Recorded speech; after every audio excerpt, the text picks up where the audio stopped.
اہم خبر دیں آپ کو، بانی چیئرمین پی ٹی آئی کو پارٹی عہدے سے ہٹانے سے متعلق کیس پر سماعت۔ الیکشن کمیشن نے بانی چیئرمین پی ٹی آئی کی نااہلیت سے متعلق کیس کا فیصلہ محفوظ کر لیا۔ Chief election commissioner Sikandar Salman Raja سربراہی میں 5 رکنی بینچ نے سماعت کی۔ دوران سماعت سابق چیئرمین پی ٹی آئی کے وکیل شعیب شاہین نے موقف اختیار کیا کہ ہم نے انٹرا پارٹی انتخابات کا ریکارڈ جمع کرا دیا، نیا پارٹی چیئرمین آ گیا، اب یہ کیس ختم ہو جانا چاہیے۔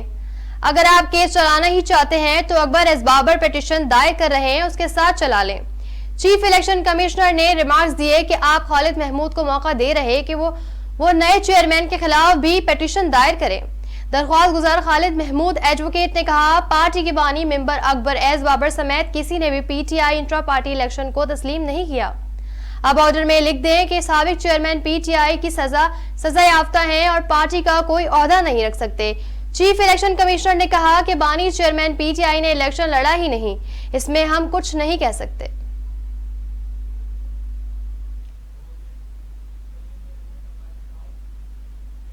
نیوز اسٹوڈیو سے فی الوقت اتنا ہی۔ مزید نیوز اور اپڈیٹس کے لیے دیکھتے رہیے اردو نیوز نیٹ ورک۔